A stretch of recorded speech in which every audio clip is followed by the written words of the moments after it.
Assalamualaikum warahmatullahi wabarakatuh. Nama saya Intan Munafia dari Prodi PGSD 5A.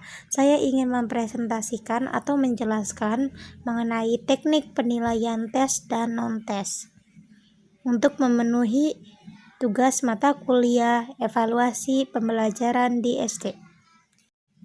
Di sini ada pengertian tes.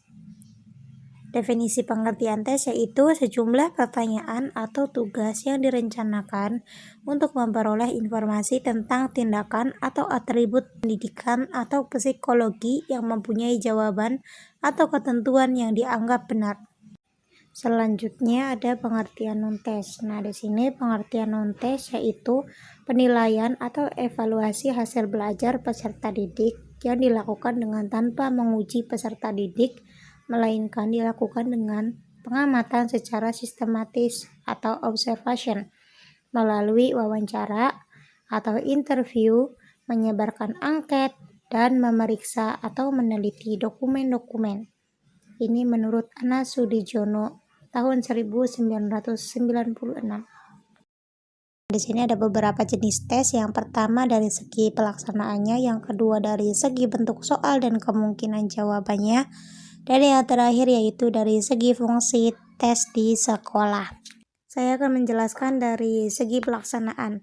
Nah, di sini terdapat 3 tes. Yang pertama tes tertulis, yang kedua tes lisan, dan yang ketiga tes perbuatan. Nah, tes tertulis ini biasanya dalam pelaksanaannya dia lebih menekankan pada pengguna kertas dan pensil sebagai instrumen utamanya. Nah, sehingga siswa mengerjakan soal itu atau jawaban itu pada kertas ujian secara tertulis, baik dengan tulisan tangan ataupun menggunakan komputer. Nah, yang selanjutnya yaitu tes lisan. Tes lisan di sini dilakukan dengan pembicara atau wawancara tatap muka antara guru dengan murid. Nah, yang ketiga ini tes perbuatan. Dalam tes perbuatan ini biasanya mengacu pada proses penampilan seseorang dalam melakukan sesuatu unit kerja. Nah, tes perbuatan ini mengutamakan pelaksanaan perbuatan peserta didik. Yang kedua yaitu dari segi bentuk soal dan kemungkinan jawabannya. Di sini terdapat 2 tes. Yang pertama tes esai dan yang kedua tes objektif. Nah, tes esai ini adalah tes yang disusun dalam bentuk pertanyaan terstruktur dan siswa menyusun, mengorganisasikan sendiri jawaban tiap pertanyaan itu dengan bahasa sendiri. Tes esai ini sangat bermanfaat untuk mengembangkan kemampuan dalam menjelaskan atau mengungkapkan suatu pendapat dalam bahasanya sendiri. Nah, yang kedua, tes objektif. Tes objektif adalah tes yang disusun sedemikian rupa dan telah disediakan alternatif jawabannya. Tes ini terdiri dari berbagai macam bentuk, antara lain tes betul salah, tes pilihan ganda, tes menjodohkan, dan tes analisa hubungan.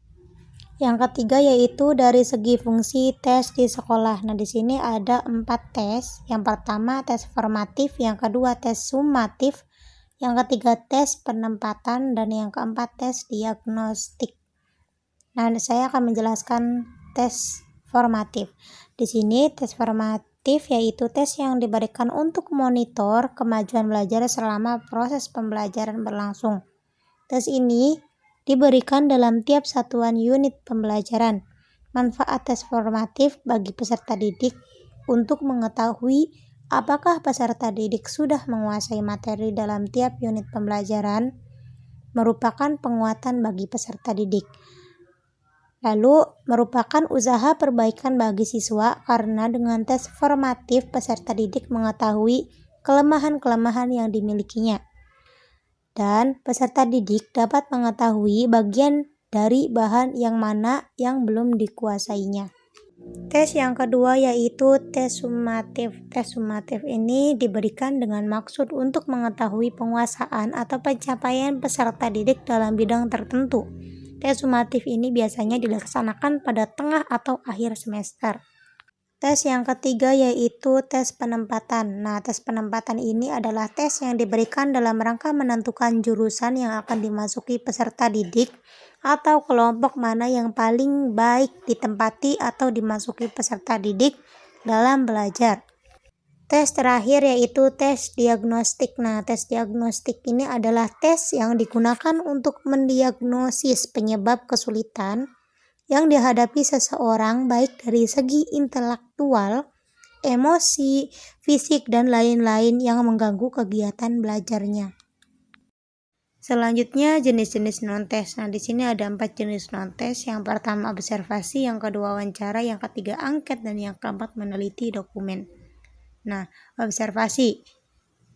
Observasi adalah suatu proses pengamatan dan pencatatan secara sistematis, logis, objektif, dan rasional mengenai berbagai fenomena, baik dalam situasi yang sebenarnya maupun dalam situasi buatan untuk mencapai tujuan tertentu. Yang kedua yaitu wawancara. Wawancara ini adalah suatu teknik pengumpulan data dengan jalan mengadakan komunikasi dengan sumber. Komunikasi tersebut dilakukan dengan dialog atau tanya jawab secara lisan baik langsung maupun tidak langsung atau menggunakan alat komunikasi. Yang ketiga yaitu angket. Angket ini merupakan alat pengumpul data melalui komunikasi tidak langsung, seperti melalui tulisan. Angket ini biasanya berisi daftar pertanyaan yang bertujuan untuk mengumpulkan keterangan tentang berbagai hal yang berkaitan dengan respon. Dan yang terakhir yaitu meneliti dokumen. Kegunaan tes. Di sini ada beberapa kegunaan tes yaitu seleksi, penetapan, diagnosis dan remedial, umpan balik, motivasi dan membimbing belajar, perbaikan kurikulum dan program pendidikan, dan juga pengembangan ilmu. Materi selanjutnya ada kelebihan dan ada kekurangan tes. Di sini kelebihannya itu ada 3. Yang pertama, mudah disiapkan dan disusun. Yang kedua, mendorong peserta didik untuk review, berani mengemukakan pendapat, serta menyusun bentuk kalimat. Dan yang ketiga yaitu dapat mengetahui sejauh mana siswa mendalami sesuatu masalah yang diteskan. Kekurangan tes. Di sini ada 3 kekurangan. Yang pertama, penilaiannya hanya berfokus pada aspek kognitif. Yang kedua, materi dan keterampilan yang sangat terbatas, tidak memerlukan nalar dan keterampilan memecahkan masalah.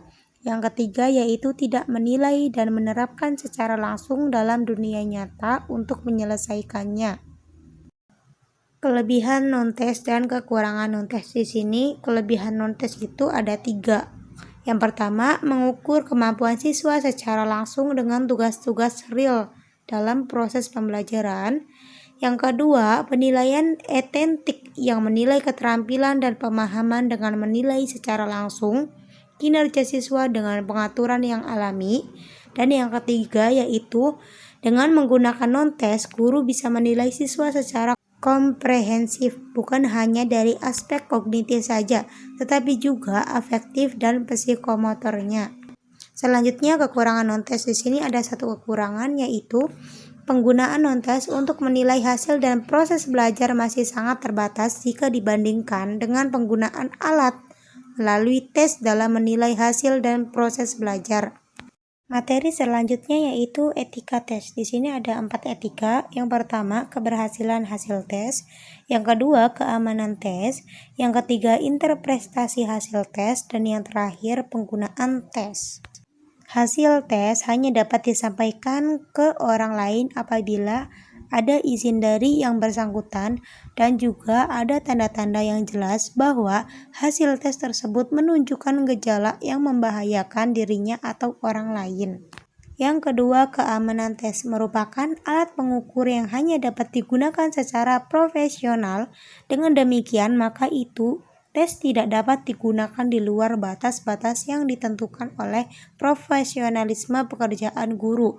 Dengan demikian, maka setiap pendidik harus dapat menjamin kemampuan tes, baik sebelum maupun sesudah digunakan. Yang ketiga, interpretasi hasil tes. Di sini, hal yang paling mengandung kemungkinan penyalahgunaan tes adalah penginterpretasikan tes secara salah. Karena itu, maka interpretasi tes harus diikuti tanggung jawab yang profesional. Yang keempat yaitu penggunaan tes. Tes hasil belajar harus digunakan secara patut.